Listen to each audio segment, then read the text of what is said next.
Seriousness थी सरकार में? देखिए, जिन चेयर के ऊपर बात पहले होती थी और कल की बातचीत, कल या परसों दो तीन दिन की बातचीत में थोड़ा सा ऐसा लगता है कि सरकार के ऊपर दबाव है, जैसा कि उन्होंने खुद एक्सेप्ट किया है कि पानी की बहुत ज़्यादा दिक्कत सिटी में आ रही है और आपकी स्ट्राइक लंबी हो रही है और लोगों को परेशानी आ रही है। तो हमने भी बता दिया कि हमारा किसी को परेशान करने का मकसद नहीं है। आप आज हमारा प्रोसेस शुरू करो, हम आज स्ट्राइक ऑफ कर देंगे। कल की मीटिंग से लगता है कि थोड़ा कहीं ना कहीं सरकार और भी, जैसे वेकेंट पोस्ट के बारे में भी जिक्र हुआ है कि वेकेंट पोस्ट हमने उनको बताया कि 94 से लेकर आज तक जो रिटायरमेंट हुई है वो पोस्टें फिलअप नहीं हुई, तो वो भी शायद वो कहते हैं कि हाँ ये चीज़ होनी चाहिए थी, आपकी भी वेकेंट पोस्ट के ऊपर जैसे पीडीडी का हुआ तो पीएचई का भी होना चाहिए था।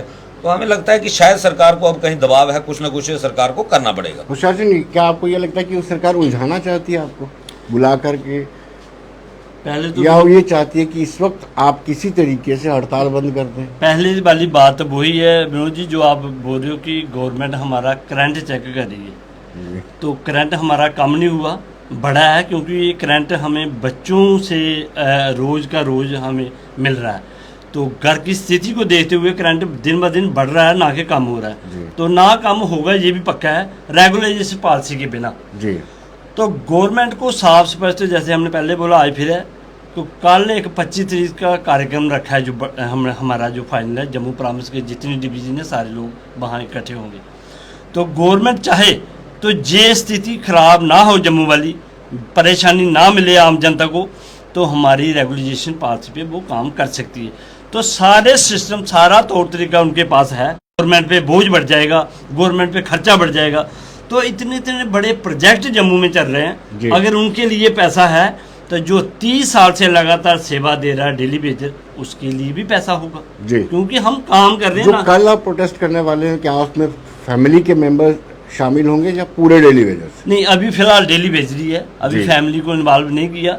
अगर प्रशासन नहीं समझता हमारी जेन्युइन डिमांड को, तो वो भी ऑप्शन है हमारे पास एक, फिर बच्चों को लेके, फैमिलीज को लेके वो भी रोडों पे आएंगे हम लोग। मतलब शायद लगता है प्रशासन को धीरे धीरे से समझ आ रही है, जैसे आउटर में पानी के क्राइसिस जम्मू में तो है, आउटर में प्रोटेस्ट लोग भी बाहर निकले हैं रोडों पे।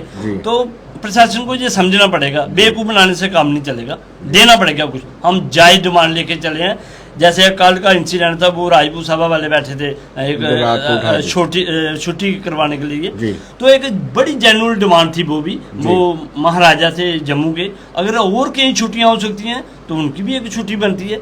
अगर उनको डिटेन करके उठा के थाने में ले गए तो सोचते होंगे ये आवाज़ बुलंद होने दबा देंगे। तो ये जो भी जेन्युइन डिमांडें हैं जम्मू की, वो अर्जी प्रशासन को माननी पड़ेगी। ऐसे ही पीएचई का बहुत पुराना, 30 साल से बहुत पुराना लंबा मसला है, ये भी उनको मानना पड़ेगा। रेगुलराइजेशन के साथ साथ क्या आप ये भी डिमांड करेंगे कि जो लोग रिटायर्ड हो चुके हैं उनको भी कुछ मिले, क्योंकि उन्होंने अपनी सेवाएं दी हैं, और मुझे पता चला है कि कुछ ने कोर्ट में नॉक किया था और ग्रेच्युटी भी उनको मिली है कोर्ट की डायरेक्शन के माध्यम से। विनोद जी, हमारा जो चार्टर डिमांड है उसमें फर्स्ट जो है रेगुलराइजेशन, सेकंड नंबर पे पेंडिंग वेज जो हमारा जो 70 महीने का 641 करोड़, तो तीसरी है minimum wage act as per Delhi UT.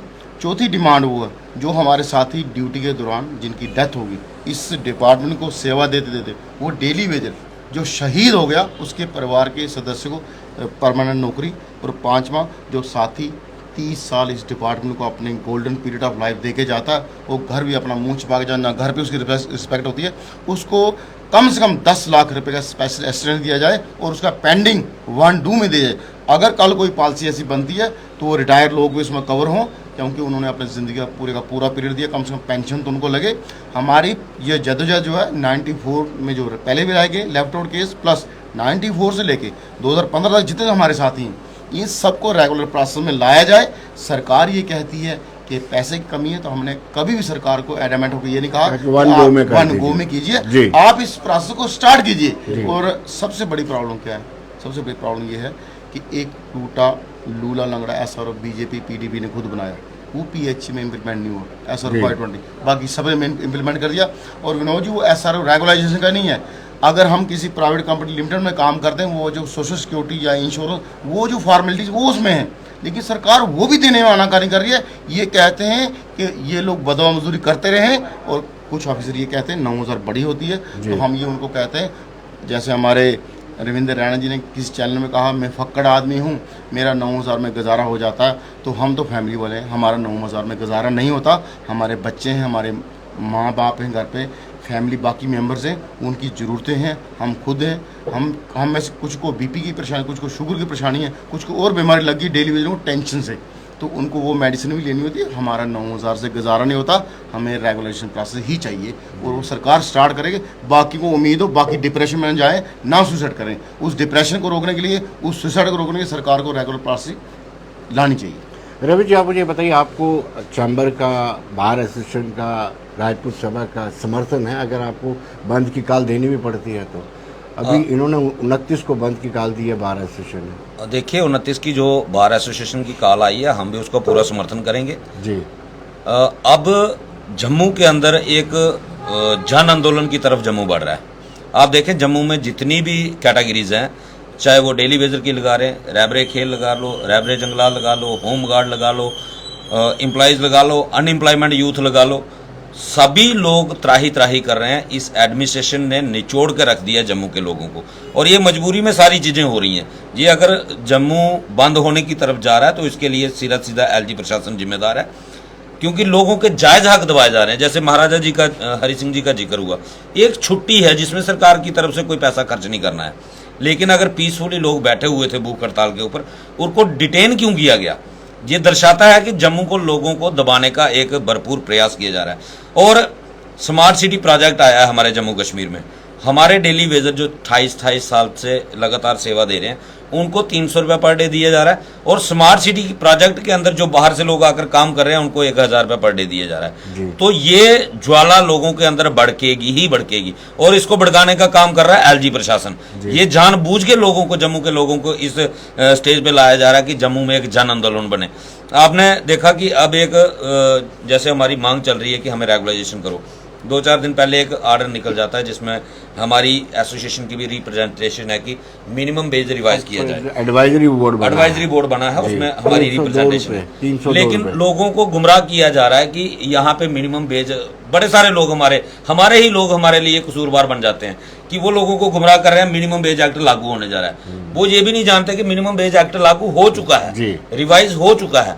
अब उसके ऊपर कुछ ऑब्जेक्शन हमने देने हैं, और उन ऑब्जेक्शन के अंदर आपने, जैसे हमारे संगठन मंत्री भी आपके साथ डिस्कस कर चुके हैं अशोक जी, एक स्टेट के अंदर 400 से लेकर 1700 तक डिफरेंसेस है जी, लेकिन जे.एंड. के स्टेट पहली स्टेट है जिसमें अनस्किल्ड और स्किल्ड में लगभग 150 रुपये पर डे और 5,000 रुपये मंथली डिफरेंस है। और फिर जम्मू के पहले तो होता था, जम्मू के साथ भेदभाव होता था कि जम्मू अलग स्टेट थी, आज हिंदुस्तान का हिस्सा है जम्मू कश्मीर। बिल्कुल सारे कानून हिंदुस्तान के यहाँ पे लागू हैं, लेकिन आज भी उसको टेढ़ी आंख से जम्मू कश्मीर को देखा जा रहा है।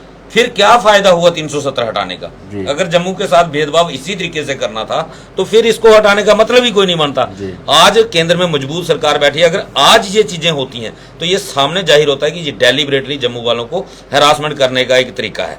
होशियार जी, आपको बुलाया है आज, किसी ने और न्योता दिया है बातचीत के लिए? क्योंकि कल आपने एक बड़ा प्रदर्शन करना है, तो मुझे लगता है कि आज सरकार जरूर कोशिश करेगी, या तो आपको वहां से उठाने की कोशिश करेगी जबरन, या फिर आपको, आपके बड़े नेताओं को गिरफ्तार भी किया जा सकता है। अभी तक तो किसी ने इन्वाइट नहीं किया, उठाने वाली बात है। तो इसके लिए मैं ये बात बोल सकता हूँ, जिस दिन भी हमको उठाया ना, जिस दिन डिटेन किया हम लोग 5-6 लोगों को, उसी दिन स्ट्राइक जो ग्राउंड पे पूरे 100% लागू हो जाएगी जी। अभी कहीं इक्का दुक्का कहीं का हमारे साथी ऊपर नीचे कर रहे हैं, तो जिस दिन भी उठाया, जब भी उठाया, उसी दिन ग्राउंड पे सिस्टम ठप हो जाएगा, प्रशासन के लिए और मुश्किल हो जाएगा। तो प्रशासन उल्टा कदम उठाने के बजाय सीधा कदम उठाए कि रेगुलेशन पॉलिसी लागू करें, हम लोग भी आराम से अपने घर में जाएं, अपने बच्चों को पालन पोषण करें और ड्यूटी दें। हमें ज़रूरत नहीं, हम में से किसी ने मंत्री संतरी नहीं बनना, ना हमें लीडरी का शौक है। मेरे बच्चों के लिए लड़ना पड़ रहा है, उसके लिए ये वाला रास्ता पकड़ा हम लोगों ने। तो देखते हैं कहाँ तक जाता है सिस्टम। मतलब कई बार ऐसा भी आया है कि आपकी लीडरशिप ने ब्रीच किया है अपने ही लोगों को, डेली वेजर्स रहनुमाई करते रहे लेकिन आपके उनके मुफाद होते रहे, और सरकार को शायद इस बात पर बड़ा आत्मविश्वास है कि इसमें भी ऐसा ही कुछ होगा। फिलहाल तो मैं इस चैनल पे इसी जगह से मैं पूरे होश और आवाज़ में आश्वासन देता हूँ आपको प्लस बाकी साथियों को, हम में से कोई भी ऐसा आदमी नहीं है जो कल जाके किसी इलेक्शन में जाने वाला है या इलेक्शन लड़ने वाला है। हम अपने बच्चों का पालन पोषण कर लें, हमारे लिए बहुत बड़ी इलेक्शन है कि हम टाइम से उनको फीस और उनको खाना दे रहे हैं। हम उनके लिए, बच्चों के लिए उसी टाइम हम सीएम भी हैं तो प्रेसिडेंट भी हैं, जिस टाइम उनको खाना और रोटी मिल जाएगी, इससे ज़्यादा हमें कुछ जरूरत नहीं। सरकार प्रलोभन दे सकती है, आप 5 लोगों को पक्का किया जाएगा, ग्रेचुटी भी दी जाएगी, पेंशन के सारे बेनिफिट दिए जाएंगे, फिर विनोद जी ना झुकेंगे, ना बिकेंगे, ना दबेंगे जी। अभी नहीं तो कभी नहीं, बगैर पॉलिसी घर वापसी नहीं। हम लोग ये समझते हैं चीज़ें, और पीएचई में ये एक्सपेरिमेंट पहले लोग बड़ी बार कर चुके हैं, लेकिन हम लोग जो 5 लोग हैं, 5 लोगों के बाद 11 मेंबर की सेकंड लाइन लीडरशिप है, वो भी तैयार है। उसके बाद एक 17 मेंबर कमेटी थर्ड लाइन में। अगर हम 5 लोगों को डिटेन किया जाता है तो वो 11 मेंबर काम करें ग्राउंड पे, 11 मेंबर को बिठाया जाता है, 17 मेंबर कमेटी किसी को पता नहीं है।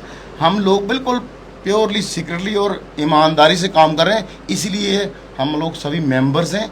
अगर हम मीडिया में बोलने आए तो हमारे जो 2 साथी वहाँ पे स्टेज चला रहे हैं, नवदीप सिंह जी और मोहन लाल जी, वो वहाँ बैठे हुए हैं। बिल्कुल इक्वल शेयर किया जाता है काम को, ड्यूटी लगाई जाती है। अगर हमने कहीं जाना डिस्कस किया जाता है, उस चैनल पर जाना, कितने लोगों ने जाना, कौन जाएगा, इसी तरह हर बात वहाँ डिस्कस की जाती है और बिल्कुल ईमानदारी से सिस्टम चल रहा है। किसी को भी, जैसे मेरे भाई ने कहा, हम लोग बहुत परेशान हैं अपनी फैमिली की तरफ से, अपने बच्चों की तरफ से। हमें सोशली इकनॉमिक के लिए जो हम लोग बिल्कुल डाउन चलेंगे, हमें रेगुलर हो जाएंगे तो हम ये समझेंगे हमारा दूसरा जीवन हुआ। हमें ये लीडरी, ये बिकने वाली बातें, ये बहुत पीछे रह गई हैं, हम बहुत आगे आ गए। सरकार को अब रेगुलर प्रोसेस वगैरह हमारी वापसी नहीं है। ये स्ट्राइक निर्णायक मोड पे कल से जाएगी। और आपको एक बात कह दें, हम अभी तक हमने जो हमारे पिछले प्रिंसिपल सेक्रेटरी थे उनसे हम जो कमिटमेंट की थी कि हम स्ट्राइक को टाइट नहीं करेंगे, लेकिन कल के बाद इस पर चर्चा होगी, हमारे डिस्को साथी आएंगे और उस पर भी फैसला हो सकता है।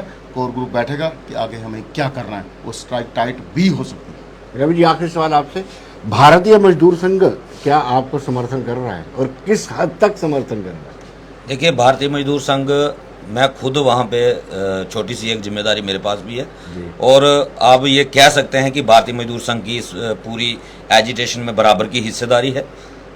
मान के चलिए कि आज अगर मैं यहाँ पे एजिटेशन पे हूँ तो भारतीय मजदूर संघ एजिटेशन पे है, तो सरकार अगर कहीं गलत फहमी में है तो ये आंदोलन स्टेट का ना रह के नेशनल लेवल पे भी जा सकता है। ये चीज़ सरकार को ध्यान में रखनी पड़ेगी। तो हम तो पहले यही कोशिश कर रहे हैं कि हमारी स्टेट का मसला है, स्टेट लेवल पे ही हल हो जाए, इसको हम ज़्यादा फैलाना नहीं चाहते।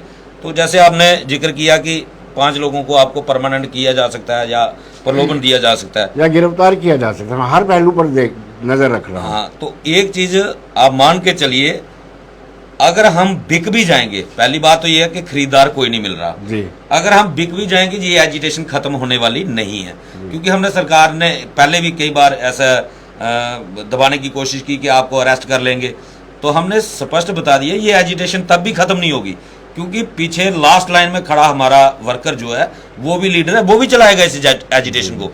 ये एजिटेशन अब खत्म उसी मोड पे होगी जब रेगुलाइजेशन सामने आएगी, क्योंकि ये एजिटेशन हमारी नहीं है, हम भी इक्वल मेंबर हैं उस 21,000 डेली बेजर में, जो 21,000 डेली बेजर पीएचई का काम कर रहा है। तो ये एजिटेशन तब तक चलती रहेगी जब तक ग्राउंड पे लोग रहेंगे, हम रहें ना रहें, हम अगर भाग भी जाएंगे तो एजिटेशन तब भी चलती रहेगी। आप सबका बहुत बहुत शुक्रिया, और सरकार से गुजारिश करते हैं कि इनकी जेन्युइन डिमांड्स हैं और लगातार 2 महीने से ये हड़ताल कर रहे हैं। आपने इनवाइट किया, बातचीत की, लेकिन बातचीत के कोई आउटकम्स नहीं निकल रहे हैं, और इन्होंने ठान लिया है कि ये निर्णायक संघर्ष है, और जब तक इनको रेगुलराइज नहीं किया जाता, एक पॉलिसी फार्मुलेट नहीं की जाती, तब तक ये आंदोलन करते रहेंगे। धन्यवाद।